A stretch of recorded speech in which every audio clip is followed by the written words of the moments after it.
Police आयुक्त हे आता मला वाटत नाही ते भारतीय जनता पार्टीचे कार्यकर्ते म्हणून काम करतात असं दिसतंय. कारण ज्या पद्धतीनं पोलीस म्हणून, पोलीस अधिकारी म्हणून, त्या खुर्चीचा सन्मान म्हणून, संविधान म्हणून, एक कुटुंब प्रमुख म्हणून त्यांनी जे पावलं उचलायला पाहिजे होते ते उचलायला दिसत नाही. पुण्यातील ड्रग्ज सेवनाचा अजून एक व्हिडिओ समोर आला आणि या व्हिडिओमध्ये ड्रग्ज सेवन करताना काही मुलं दिसत आहेत. खरं तर हे पुण्यामध्ये गेले काही दिवसापासून सगळं सुरू आहे. माझ्यासोबत आमदार रवींद्र दंगेकर आहेत. त्यांनी या प्रश्नावर गेले काही दिवसापासून लढत आहेत. काय सांगाल, सध्या जो व्हिडिओ आला आहे तुम्ही पण पाहिला आहे तो व्हिडिओ, तरुण मुलं आहेत जी ड्रग्ज सेवन करताना त्यामध्ये दिसत आहेत. अहो, आपण फक्त मॉल आणि पबमधलेच फोटो आणतोय, पण आज सर्वसामान्य कुटुंबाच्या उमऱ्यावर जाऊन हे अंमली पदार्थ जाऊन थांबलेत. मी हे वर्षभर बोलतोय, आज झोपडपट्ट्या असेल, पानटपरी असेल, तुम्हाला गुटखा मिळणारे, गांजा मिळणारे, चरस मिळणारे, ह्या सगळ्या गोष्टीचा अभ्यास जर केला तर पुण्याची तरुणाई बर्बाद करण्याचं काम हे आर्थिक व्यवहारामध्ये चाललेलं आहे. ह्याच्यामध्ये प्रचंड अर्थकारण असल्यामुळे ह्याचे मोठे मोठे एजंट, मोठे मोठे व्यापारी ह्याच्यामध्ये उतरलेले आहेत. आज गुजरातमधनं सरास अंमली पदार्थ येतो आहे आणि महाराष्ट्रामध्ये मागच्या 2-3 महिन्यामध्ये ज्या रेट केल्यात, मग कुरकुम असेल, संभाजीनगर असेल, ठाणा असेल, जळगाव असेल आणि पुण्याच्या आणि महाराष्ट्राच्या आजूबाजूला एवढ्या कारखान्यावर धाडी टाकल्यात. त्यांचं पुढं झालं काय? ॲक्शन झाली, रिॲक्शन दिसतच नाही. ॲक्शन थांबवण्याचं काम हे पोलीस खातं करते.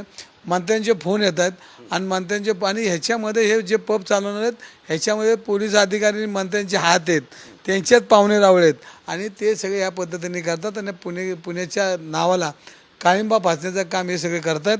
ह्याची सर्वस्वी जबाबदारी नेत्यांची, ह्याची सर्वस्वी जबाबदारी तुम्हाला सांगतो पोलिसांची आणि या पबला परवानगी देणारे समोर बसलेल्या कलेक्टरची बी. तुम्ही खरं तर हा व्हिडिओ समोर पाहिलाय का, जो मुलांचा व्हिडिओ आहे? या व्हिडिओच्या माध्यमातून तुम्हाला सगळं वेगवेगळं दिसतंय. याबाबत तुम्ही काय भूमिका घेणार? अहो, हे फक्त पबमधले हे जर सरास आज झोपडपट्टीमध्ये सर्वसामान्य लोकांना मी म्हणतो ना कुटुंबात येऊन थांबला आहे. मी आता हे वाक्य गेली वर्षभर आहे. आज आमची मुलं उद्या कधी नशा दिन होतील त्याचा तपास आमच्या परिवाराला नाही, कुटुंबाला नाही.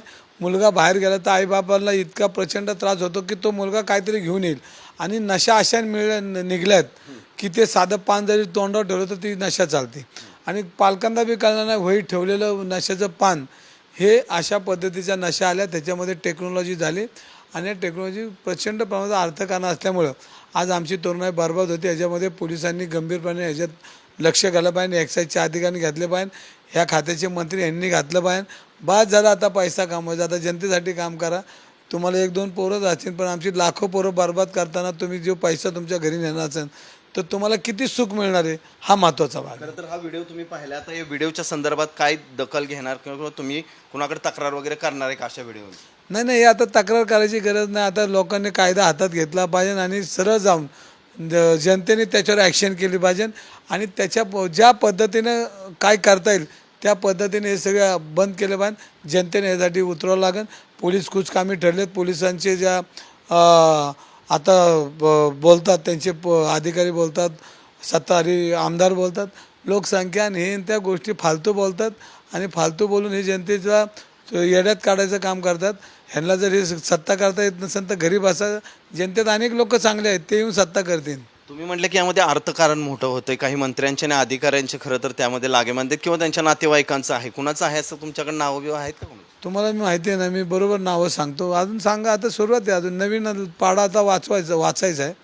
पण ह्याच्यामध्ये प्रत्येक झोपडपट्टीमध्ये गांजा, चरस आपोआप मिळते, गुटखा मिळतो आहे आणि हे सगळे गुटख्यावाले, दारूवाले, हे सगळे चरसवाले, पबवाले हे भारतीय जनता पार्टीच्या प्रत्येक नेत्याचे नातेवाईक आहेत, मित्र आहेत आणि ह्यांचाच पैसा राजकारणामध्ये वापरतात आणि ह्यांना अभय देण्याचं काम हे गुटख्यांना, पबवाल्यांना हे सत्ताधारी लोक देतात. पुण्यातील खरं तर गेले 1 वर्षापासून ड्रग्ज असेल, अफवा असेल, गांजा असेल किंवा अशा प्रकारचे व्हिडिओ बाहेर येत आहेत. या संदर्भात आता अधिवेशन आहे, तुम्ही का आवाज उठवणार आहात? मी तर मागच्याही दोन्ही अधिवेशनमध्ये आवाज उठवला आहे. आज रोज रस्त्यावर आहे मी. वेळ पडले तर कमिशन ऑफिसच्या बाहेर मांडी घालताना बघितलं आहे, आंदोलन करताना बघितलं आहे, मेणबत्ती लावली. ज्या तऱ्हेने जे काय आंदोलन करताना ती केली. सभागृहात बी मी बोलणार कारण रस्त्यावरचा कार्यकर्ता आहे मी आणि पुन्हा माझं आहे आणि माझं कुटुंब आहे, त्यामुळं मला ही लढाईच लागणार. सरकार काय करत नाही असं वाटतंय का? काय करायला पाहिजे? किंवा तुम्ही गेले अनेक दिवसापासून आंदोलन मोर्चे काढताय पण सरकारकडून कुठलीही कारवाई अशी झाली ठोस असं वाटतंय का तुम्हाला? त्यांनी जर ठोस कारवाई केली असती तर हे व्हिडिओ आले नसते आणि अशा प्रकारे चालू नसे. ज्या पब आणि बारमध्ये चुकीच्या पद्धतीच्या परवानग्या दिल्या त्या राजपूतला पहिला निलंबित केला पाहिजे आणि चौकशी केली पाहिजे आणि ह्याच्यामध्ये ज्या पोलीस स्टेशनचा PI असेल API असेल जो अधिकारी असेल त्याला सस्पेंड केलं पाहिजे. ज्या प्रकरणामध्ये 2 पोलीस अधिकारी नुसतेच निलंबित केलेत कार प्रकरणामध्ये, तर त्या 2 अधिकाऱ्यांवर फौजदारी गुन्हा दाखल केला पाहिजे, आजपर्यंत केला नाही. म्हणजे हे सगळे एकमेकाला वाचवतात, हे पाकिट मंत्र्याच्या घरापर्यंत पोहोचतं. त्यामुळे हे सगळे गोरज धंदा, गोरज परवानगीच्या नावाखाली हे जनतेचं नुकसान करतात, आमच्या तरुणाची बरबादी करतात आणि ही जबाबदारी त्यांनी स्वीकारली पाहिजे. पोलीस आयुक्तांची सगळी जबाबदारी आहे. पोलीस आयुक्त हे आता मला वाटत नाही ते भारतीय जनता पार्टीचे कार्यकर्ते म्हणून काम करतात असं दिसतंय. कारण ज्या पद्धतीनं पोलीस म्हणून, पोलीस अधिकारी म्हणून, त्या खुर्चीचा सन्मान म्हणून, संविधान म्हणून, एक कुटुंब प्रमुख म्हणून त्यांनी जे पावलं उचलायला पाहिजे होते ते उचलायला दिसत नाहीत. नुसतं सुरुवातीला आले गुन्हेगारांची परेड घेतली, आम्हाला वाटलं आता पुण्यातली गुन्हेगारी संपली, उद्यापासून गर्द मिळणार नाही, उद्यापासून गांजा मिळणार नाही, उद्यापासून पब बंद होतील. कसलं काय पाकिट हप्ता वाढला आणि परत सारा चालू झाला, अशी परिस्थिती आहे पुण्यात. नक्कीच पुण्याचे पोलीस आयुक्त कुठलंही काम करत नाहीत असा आरोप या ठिकाणी आमदार रवींद्र दंगेकर यांनी केलेला आहे. त्यामुळं अशा अनेक व्हिडिओ आहेत ज्या माध्यमातून मुलं जे आहेत ती व्यसनाधीन झालेले आपल्याला पाहायला मिळतात. कॅमेरामन सुमितसह सचिन जाधव, साम TV न्यूज, पुणे. देश विदेशातील प्रत्येक घडामोडींचे लाईव्ह अपडेट मिळवण्यासाठी आता साम टीव्हीच्या सर्व सोशल मीडिया प्लॅटफॉर्मला लाईक, फॉलो आणि सबस्क्राईब करा. तसंच सर्व नोटिफिकेशनसाठी बेल आयकॉन प्रेस करायला विसरू नका.